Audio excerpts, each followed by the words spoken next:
"You won't believe what we buried together." This was the last sentence of a condemned man before being executed, a whisper full of mystery, a confession that, to this day, reverberates in our thoughts. What leads someone to make such an enigmatic statement in the final moment of his life? Imagine the scene. The tension in the air, the apprehensive looks of everyone present, the bated breath, waiting for the final word from someone who is about to lose everything. And then, he says that sentence, a small fragment but with the power to change everything. It's not a goodbye, it's an enigma. How can someone on the verge of death reveal something so disturbing? What did he know? What was he trying to communicate before he was silenced forever? And that's exactly what fascinates us. What's behind that last sentence? What is the weight of a confession made under so much pressure? The human mind in its final moments can be an unpredictable territory. But what would be so crucial that it deserves to be told to the world just before the end? Perhaps a secret that, until that moment, was buried deeper than any grave. A secret capable of making someone defy death with one last attempt at revelation. Now stop and think. Have you ever experienced something that you felt you needed to share, even if it was too late? Have you ever found yourself in a situation where you have something so big and scary to say, but you don't have the courage to open your mouth? Or maybe it was just the opposite. Someone around you, who seems to have kept a dark secret their entire life, suddenly blurts out a sentence like that without explanation. What does this awaken in you? Curiosity? Fear? The desire to understand what is beyond words? Stay with me until the end, because what we discover now may surprise you. Let's explore together what really happened in this case. What the condemned man wanted to say, who was involved, and most importantly, what that last sentence reveals about the human being when life slips away and death approaches. The mystery is just beginning, and while we search for answers, don't forget, sometimes the greatest secrets are not buried in the ground, but in the minds of those who keep them until the last moment. What did he know? But before we go any further and unravel what really happened in this case, I need to ask you something. If up until now you've been wondering what could have led this man to make such an impactful confession, or if this story is already stirring your emotions and curiosities, leave here in the comments what touched you most. Have you ever found yourself in a situation where you felt like something important needed to be said, even if it was too late? Or maybe you've heard someone make an unexpected confession. Share your opinion or experience. I'd love to know what you think. And of course, if you're enjoying this dive into the unknown, don't forget to like the video. Liking the video is not only a gesture of support, but it helps to bring this message to more people who, like you, are interested in stories of mystery and reflection. And if you haven't subscribed to the channel yet, it's time to do so. This way, you guarantee that you won't miss any of the next episodes and keep up with everything that's coming. This channel is made for curious people, like you, who seek to understand what goes on between the lines of life, and your participation is what makes it grow and reach more people. Every comment, every like, every subscription helps to spread stories like this, enabling more people to reflect on the mysteries of the human mind, the last words and the impact of the decisions we make even in the final moment of our lives. So don't miss the chance to be part of this movement. Now let's continue. The enigma that began with a simple sentence is still far from being solved. What comes next will surprise you even more.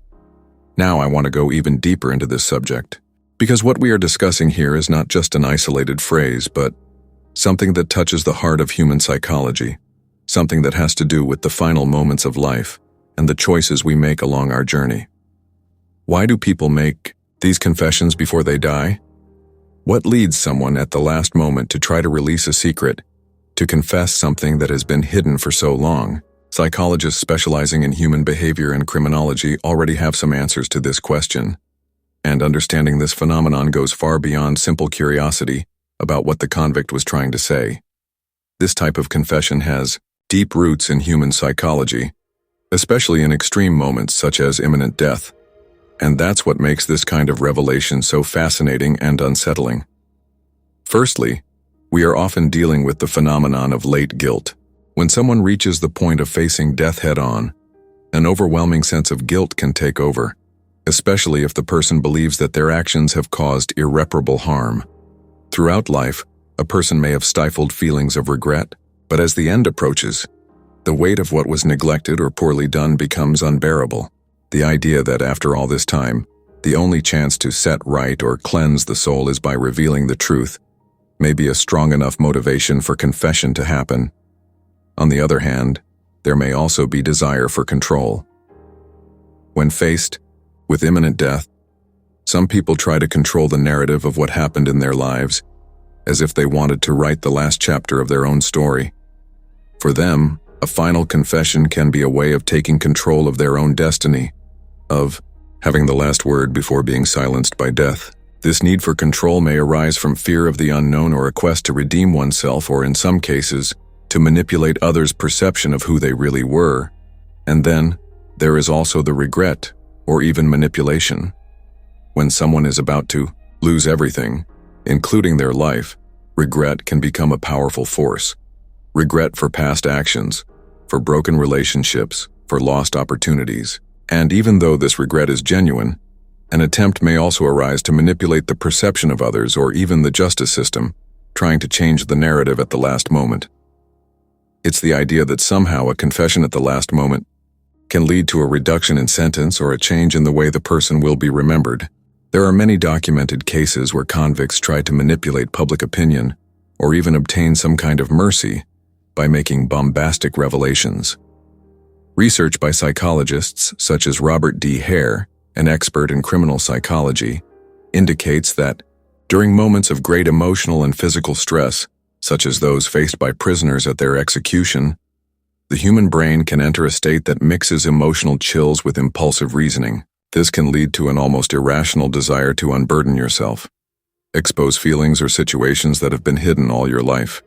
According to Hare, many individuals in extreme situations end up adopting a more honest stance due to their proximity to death, a desire to be heard or understood in their last moments, and we can't forget the existential questions.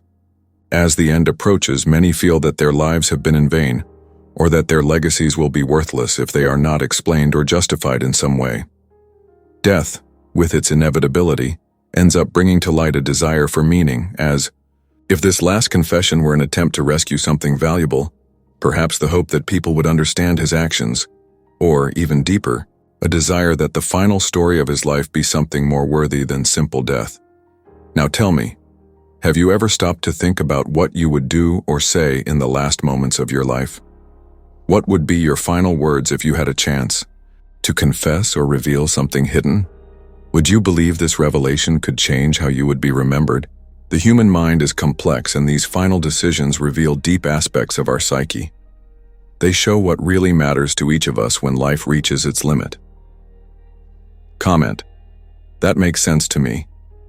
Now I want to go even deeper into this subject, because there is a real story that brings to light everything we are discussing. A case that, in addition to making us reflect on what leads someone to make a final confession, also shows us the hidden power of a last word, or in this case, a last revelation. I'm talking about Wesley Dodd, a criminal who in 1989 made a confession that, however disturbing it was, would become a landmark in understanding how final confessions can be the key to revealing hidden truths. Dodd, who was convicted of a series of child murders, had been arrested and was about to be executed. During his time in prison, he wrote letters detailing his crimes. But the most shocking of all came in his last interview before the execution. That moment, Dodd not only confirmed the atrocities he had committed, but revealed details about other victims who had yet to be found. And here comes the real weight of the confession. He took authorities to places where more bodies were buried. He had been a systematic predator, but his last revelation before being silenced by death put an end to a mystery that might otherwise never have been solved. The impact of Dodd's final confession was not just on the crimes themselves, but on the effect it had on everyone involved: the investigators, the victims' families, and of course on the public perception of how far a criminal's mind can go. A confession that not only brought the truth to light, but also exposed the behind the scenes of a mind that acted without remorse throughout its journey of destruction. But why did he reveal all this? What prompted Dodd to share details that, in theory, he could have carried with him until the last moment, keeping control of his actions and leaving the mystery still unanswered? Many criminal psychology experts believe he was somehow trying to free himself from guilt. The pressure of knowing that his execution was imminent may have triggered a need to find some kind of redemption, or at the very least, some form of control over his narrative. But the most intriguing thing is that he didn't do it to get a reduced sentence or to manipulate the system. He already knew he was condemned, and the confession would not change his sentence. What he wanted, perhaps, was to finally free himself from the weight of his actions, even if it was in a distorted way. Now imagine the impact this had on all the victims, their families, and society as a whole.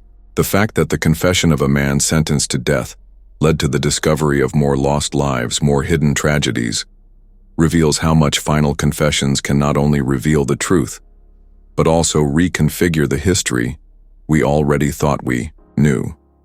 Somehow those final words have the power to change the course of events and, more importantly, to deeply affect those who seek to understand the motives, reasons, and tortuous paths of the human mind. This case, like so many others, makes it clear that when someone makes a final revelation, it is not just an attempt to give some kind of explanation. Sometimes these confessions can be the key to discovering truths that were buried, waiting for the right moment to surface. And in doing so, the criminal, or the victim, ends up playing a crucial role in the search for the truth, even if in the end death is the only certainty. Now tell me, what do you think about this? How do you deal with the idea of final confessions and the impact they have on the people involved? In extreme situations, all truths need to be revealed, or are there those that must remain buried even after a lifetime? Leave in the comments what you think about this power of last words. Comment there. The truth always comes to light. Now I want to go even deeper into this subject because sometimes the final confession is not filled with guilt or regret, but with a disconcerting coldness, almost as if it were a spectacle. A case that illustrates this in a disturbing way is that of John Wayne Gacy, known as the Clown Killer. Gacy not only confessed to his crimes, but he did so in a way that shocked everyone around him, revealing how twisted a criminal's mind can be. Gacy was a man who apparently led an ordinary life. He was a respectable businessman with a job and social standing, but behind the scenes, he was responsible for a series of horrific murders. During the 1970s, he kidnapped, tortured, and killed at least 33 young people, burying the bodies of his victims in his own home. Throughout the process, Gacy presented himself as a leadership figure in the community, a man who dressed up as a clown to entertain children, but behind this facade was a ruthless predator. The scariest thing, however, was his attitude upon being captured. During the interrogation, Gacy demonstrated an almost surreal calm, as if the confession were a planned performance, a moment of spectacle for him, as if it were the culmination of his criminal journey. He smiled as he revealed details of the crimes, describing them with a coldness that chilled the spine. He seemed to view the confession not as an act of atonement, but as the last show, a last act of control over the situation. The very idea of telling all seemed to give him a feeling of power, as if he was the protagonist of a macabre story and was now revealing the behind the scenes. Gacy did not show an ounce of regret. On the contrary, he even seemed proud of his cunning, of how he managed to deceive the authorities for so long. He knew exactly what he was doing and reveled in the impact of his words. This disconcerting attitude, this coldness in confession, makes us reflect on how some sick minds can see the revelation of their crimes not as a path to redemption, but as a way of continuing to exercise control, of continuing to be the center of attention even in the hour of death. The phenomenon of viewing confession as a one last show is not uncommon in certain types of psychopaths. Criminal psychology points out that for some, confessing is a way of reaffirming their own superiority. They don't feel the weight of guilt or regret in the same way as normal people. For these individuals, the pain they have caused others is not a burden but a way of asserting their dominance. Their minds see confession as a way of rewriting history in their favor, of being the narrator of their own destiny. In many cases, the final revelation is made with a smile, not because the criminal takes pleasure in another's pain, but because he is completely immune to the shame or regret that might affect an ordinary person. This cold, manipulative attitude leads us to understand a disturbing truth. For certain individuals, the moment of final confession can be one of the most emotional parts of their criminal journey. They are not simply getting rid of a burden, but rather assuming a position of control, deciding the end of the story and, paradoxically, taking pleasure in the act. For Gacy, as for many other criminals, the confession was more of an exhibition than a release of conscience. Now, what does this tell us about the human mind? What does it take for someone to be capable of committing such atrocities and, in the end, not showing regret, but only a desire for absolute control? How do these people reach this point of disconnection from reality and other people's pain? What can these final attitudes teach us about the psychology of crime and how the human mind, in its distortion, can stray from empathy and morality? It's impossible not to wonder, what happens inside the head of a person who sees their own confession as a form of victory? One last chance to show your superiority? These are the darkest behind the scenes of the human mind, those places where transformation, morality, and repentance cease to exist, being replaced by a mindset that, for many, is incomprehensible. Comment. That makes sense to me. Now, when we talk about the last emotions and attitudes of a condemned man in the final minutes, it is almost as if we are revealing the deepest secrets of the human soul. What happens to someone when they face death? How do individuals react, who know that there is nothing more that can be done, that the line between life and death has been crossed? And most intriguingly, why in some cases are these individuals' reactions so cold, distant, or even indifferent? Some condemned people, when they reach their final moment, are unable to control the pain or the weight of what they experienced and caused. For these, death does not bring any form of consolation, but rather a deep lament, a silent plea for forgiveness, or even an outburst of tears, as if, finally, they were confronting the weight of the guilt they have carried throughout their lives. The image of a man or woman crying in their last minutes may seem like a desperate attempt to redeem themselves, or simply a release of pain that can no longer be contained. Others, in contrast, may choose to pray. Faith, the search for some form of reconciliation with the divine, appears as a last attempt to find some peace or salvation before the end. There is something touching and even sad about the image of a condemned man kneeling, muttering prayers to a God he knows he may not have held on to while he was alive. For these, prayer seems to be a way of holding on to one last chance for meaning in the midst of chaos, of trying to repair what cannot be repaired. But what about those who surprise the world with a smile? Yes, there are cases in which the condemned man, when being taken to execution, simply smiles.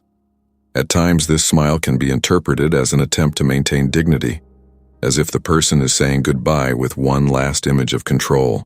However, in many cases, that smile hides something much more disturbing, a trait of psychopathy or narcissism. Those who smile in the face of death may be reacting to their own superiority, as if they see death as a prize, a liberation, or, in some cases, a way to reassert their power until the last second. The smile in this context is not one of relief, but rather an affirmation that, no matter how much life has come to an end, the person remains in control of the narrative of their own story. Psychopathy and narcissism can be clearly seen in many of these cases. For individuals with psychopathic traits, the idea that death is not a punishment but a consequence they can control is something deeply rooted in their psychology. They are indifferent to the pain of others and often also to their personal suffering. Death is not a painful end, but simply a final milestone on their journey, where they can leave their mark definitively, without regrets or remorse. Narcissism, in turn, can transform these moments into a performance. The convict sees himself as the center of attention, even in the last act of his life. For him, the execution is not a tragedy, but a stage where he can show off for the last time, reaffirming his greatness, even if in a distorted way. These behaviors are not just momentary emotional reactions, but reflect the complexity of human Psychology at its darkest essence. While some seek reconciliation with their own conscience or with a higher power, others remain steadfast, devoid of any type of feeling of guilt or remorse, even in the most critical moments of their lives. And this in itself makes us question, what after all defines the line between humanity and those who have turned away from it completely? Now, if we can understand what happens to the emotions of these individuals in their final moments, it leads us to an even deeper reflection. How are these behaviors reflected in the way we see human nature, guilt, pain, and redemption? What does this say about the limits of our own empathy and our ability to understand more complex human behavior? Comment there. Human psychology never ceases to surprise. Now I want to go even deeper into this subject because sometimes what shocks the most about a condemned person in their last moments is precisely the lack of repentance. Imagine the scene. A man or woman about to pay with their life for their crimes, and instead of tears, prayers, or even a sign of pain, they simply say, "I regret nothing." How can we understand this type of reaction? What does it reveal about the psychological profile of these individuals and, more importantly, what does it say about human nature? When a convict doesn't show remorse, it's as if he's in a parallel universe, where guilt and empathy simply don't exist.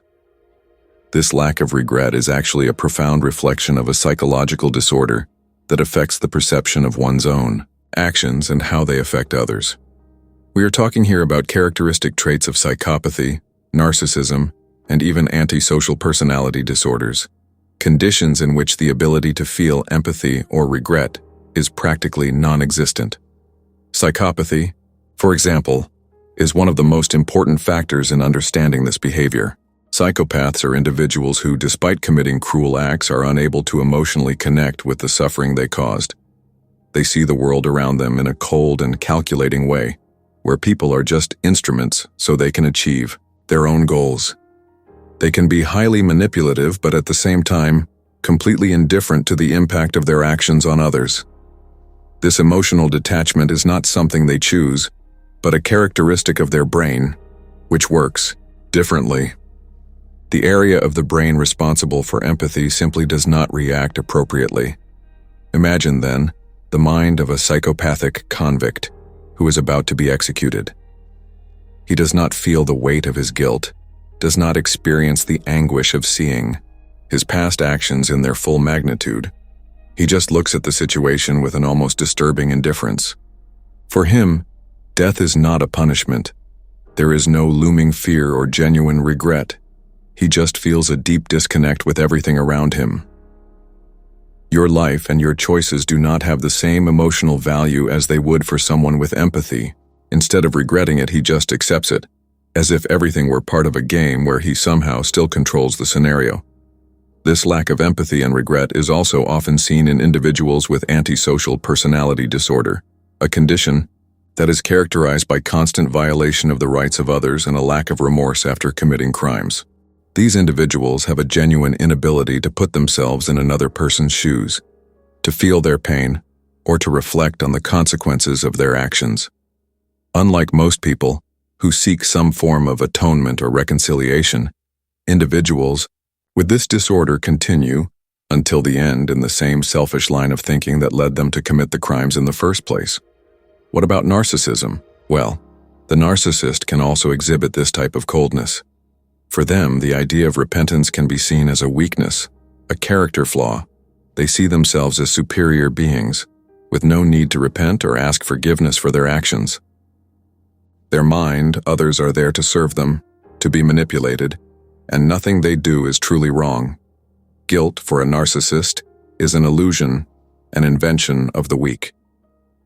When he finds himself faced with death, what we see is not a man or woman who gives in to the weight of their actions, but someone who sees the end as a way of maintaining the image of superiority, of control. He doesn't see himself as a criminal, but as someone who, in a way, has always been special, immune to the rules that others follow. What does this tell us about human psychology? When someone is able to say with disconcerting coolness, "I don't regret anything," we are seeing more than just individual behavior. We are looking at the absence of a basic psychological mechanism that, for most people, is essential. The ability to feel empathy. Empathy is what prevents us from harming others without remorse. It is what connects us as human beings. When this capacity is absent, what is left is an emotional void, an abyss where guilt and regret should be. Now, what does this mean in terms of our own lives and choices? How can we, in our daily journey, reflect on the decisions we make and the way we deal with the consequences of our actions? What does it take to keep our humanity intact in a world that often tests us in ways that can take us away from our true essence? These are questions that make us reflect on how, in many situations, our ability to empathize and connect with others defines who we are. Comment. I never imagined that psychology could be so complex. Now let's delve even deeper into this disturbing behavior we see in some last words before death.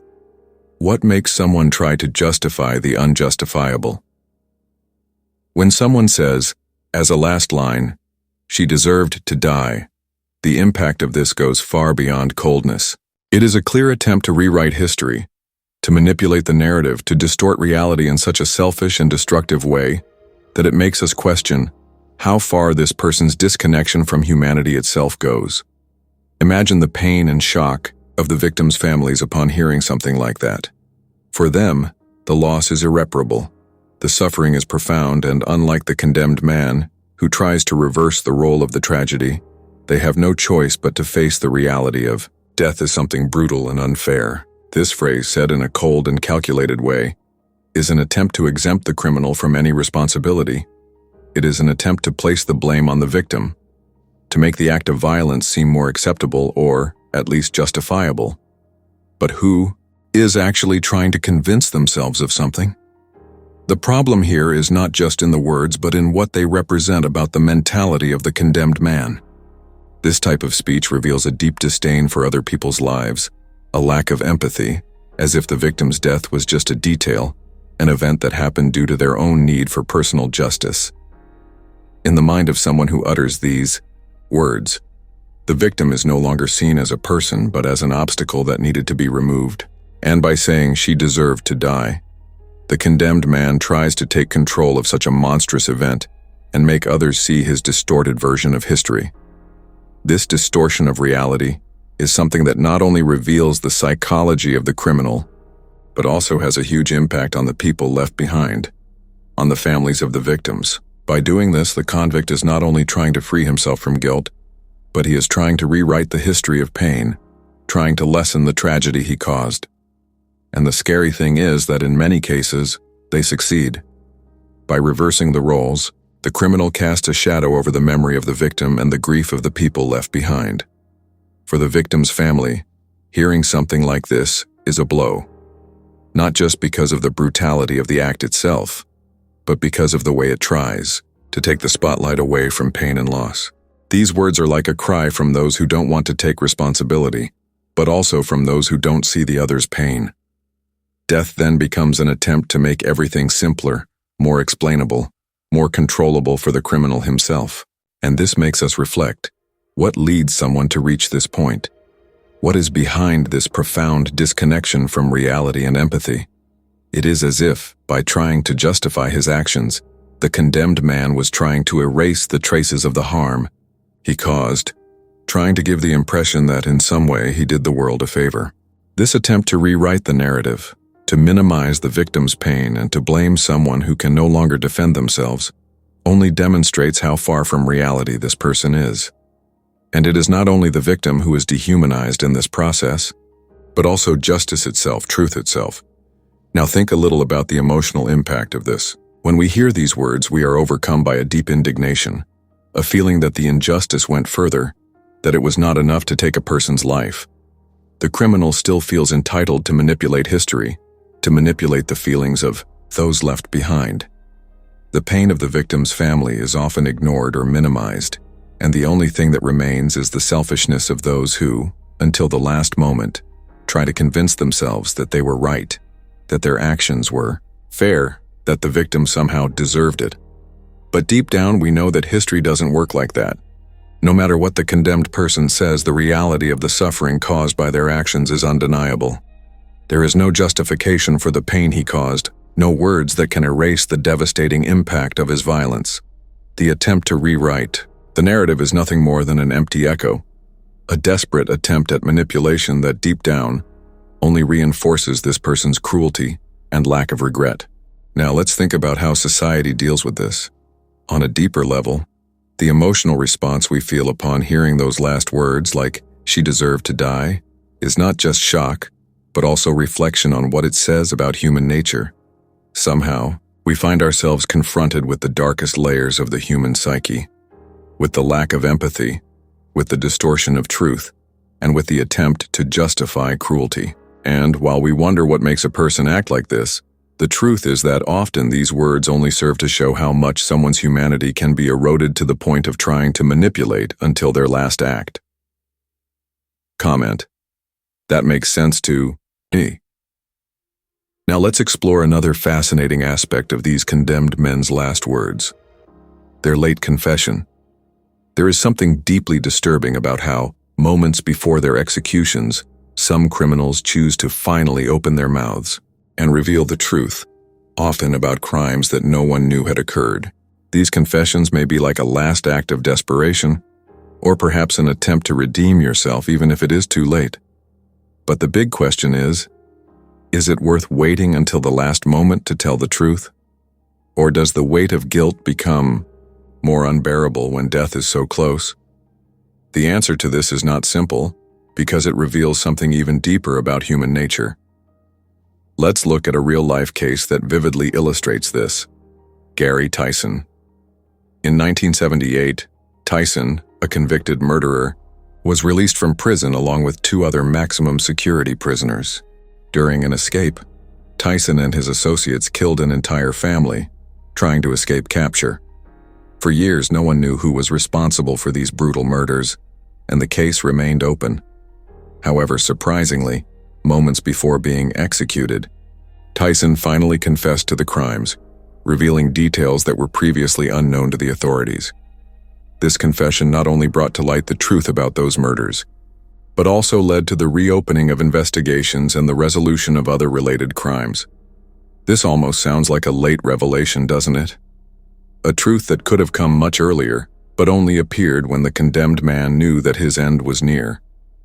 And in doing so, he not only brought relief to the families of the victims, but also to society, which finally saw closure to a dark case. But then, can we really trust that these confessions, made under the pressure of the inevitable, have any genuine value? When death is just minutes away, it's hard not to question whether the motivation behind these words is truly the search for truth, or whether there is some other factor at play.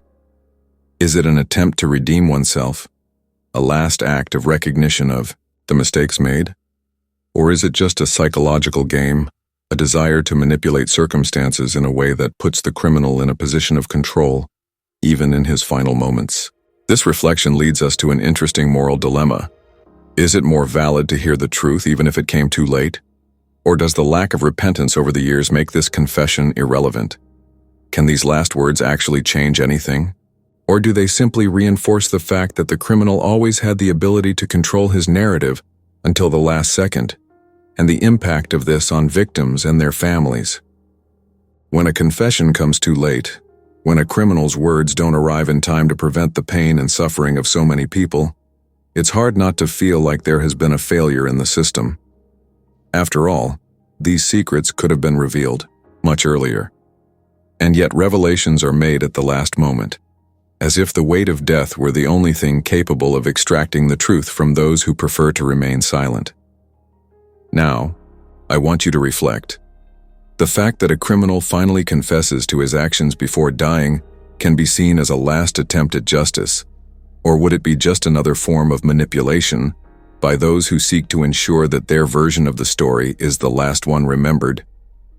The impact of these confessions is undeniable, but can the pain of so many years of silence be erased by a simple word spoken at the end of the journey? It's a complex psychological enigma, which leads us to question the value of truth itself and how much we are willing to wait for it. After all, is a confession made at the last moment enough to alleviate the open wounds of so many families who have suffered from the lack of answers for so long? Comment there. would I have waited for the truth? Now imagine an even more bizarre scenario, when the criminals, in a last act of desperation, come together to confess their crimes. They do not do this alone, but together, perhaps in an attempt to lighten the load they carry. Or is there something even darker behind this choice? There is something truly shocking about the way in which, before execution, two or more individuals, who once shared the guilt, decide not only to confess their crimes, but also to betray each other, as if the weight of death were the last opportunity to free themselves from this shadow. Let's take a look at a case that exemplifies exactly this. The case of the murderers of Richard Ramirez, the Night Stalker. During his trial, some of his accomplices who had participated in the atrocities he committed began to reveal secrets never imagined. The macabre pact between them, sealed in blood, was finally undone, not by one, but by all. During the final moments in those hours that precede death, each one began to speak, confessing in detail the crimes they had committed, but also revealing others, as if it were a kind of game of who goes first, to escape final condemnation. "You won't believe what we buried together," could be the closest phrase to a revelation like this, said not as a last attempt at redemption, but as a way of, by collectively confessing, making their deaths a way of atoning, or who knows, of manipulating the narrative of what happened. However, this plea pact didn't just bring closure to Richard Ramirez's case. He ended up opening doors to investigations that revealed how deeply these people were intertwined, not only at the time of the crime, but in a whole web of despair and guilt, which would later be undone by the words of their own accomplices. These joint confessions are fascinating. They reveal something deeply human, but they also reveal something much more sinister. How, in moments of extreme pressure, the human mind can seek to free itself from a weight carried for so long, even if this means surrendering those who, until then, were companions on the journey. These people who for so long shared their darkest secrets end up, at the moment of truth, not only sharing the burden, but transforming the narrative itself. The fear of death, in fact, brings to light a unique revelation: the need to ease your mind, even if it comes at the expense of someone who was previously by your side. Now, the most disturbing thing about all this is not even the confession itself, but how these last words can change the course of investigations, bringing to light more victims, more crimes that, until that moment, were buried, as if by handing over the other, each person was trying to redeem themselves from a shared guilt that becomes unbearable when death is imminent. But is this redemption sincere? Or is it just a way of trying to control what remains of a narrative that, for a long time, they managed to manipulate? This dynamic between criminals, between temporary loyalty and fear that arrives at the end, opens a debate about the power of confession. To what extent can confessing something that is already irretrievably lost change the impact of a destroyed life, a devastated family? And most importantly, how can this collective confession, which seems to bring out a certain humanity, somehow even reinforce the idea that control of the narrative, the power to deliver the last blow, is stronger than repentance? Now, I want to go even deeper into this subject. We've already seen the impact of individual confessions and how they reveal a buried truth. But what happens when, instead of one, there are two or more criminals who turn themselves in? Not just because of guilt, but because of something even more complex? Does it change the perception of what is morally acceptable? Or does it simply expose the darker side of the human mind when placed under extreme pressure? Comment: I didn't know it would be like this. As we delve deeper into this world of final confessions, we begin to realize something even more disturbing. The behavior of criminals, what their last words really say about who they are. If, on the one hand, these confessions can be seen as an attempt at redemption, as a last plea for mercy in the face of imminent death, on the other hand, they can be something much more calculated, a final manipulation, an attempt to control the narrative about their life, their crimes, and who they want to be remembered as. What do these last words reveal about a killer's psyche? Is there, in fact, genuine repentance, or is it just an attempt to manipulate those who remain, to transform their image before the public, justice, or even history. Is the truth told at the end, this last revelation, in fact a form of redemption, or just another layer of deception, a final move to maintain control over the other's perception? What is really going on in these people's minds when, with their eyes turned to death, they speak for the last time? These last words may be a reflection of genuine remorse, but are they, deep down, just a last sigh of a being who, throughout his life, learned to manipulate, to distort the truth, and to use others as pawns in a game that he always believed he controlled? And what about those who, before leaving, show no regret, just a smile, a sentence of indifference as if nothing had happened? These are the moments that most affect our perception of human nature, of what can hide behind the mask of a criminal. Now, when we look at these confessions, especially those made in the last moments, a great doubt arises. Are we seeing the true essence of a person? Or are we just witnessing one last manipulation, one last attempt to control the impact that one's actions will have on the memories of others? And this doubt is what makes these confessions so disturbing.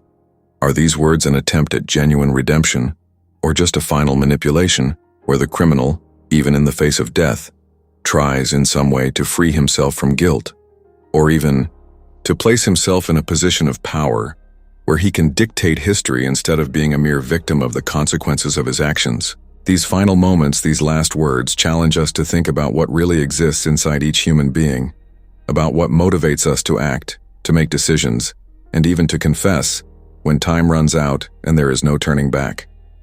What does this reveal about human nature? Are we facing a being in search of forgiveness, or just a cunning mind, which uses even the moment of death to manipulate and rewrite its own history? These questions are what make this topic so fascinating and, at the same time, so disturbing. They make us question not only the morality of criminals, but also our own understanding of regret, guilt, and, most importantly, the power of words. They may be a reflection of the soul, or just a last-ditch effort to escape the chains of responsibility. Comment: that makes sense to me. Well, if you've made it this far, you already know that this is a really deep topic, right? And if it made sense to you, I would be happy if you left a comment saying, "I'm with you until the end." This helps us feel that we are on the same wavelength sharing these reflections. Oh, and if you liked the video and think it was useful, it doesn't hurt to leave a like, right? This shows that this content is valuable to you and motivates me to bring more. And of course, there's a video here that complements everything we talked about today. Click there and stay with me there. The conversation still has much more to offer. See you in the next video.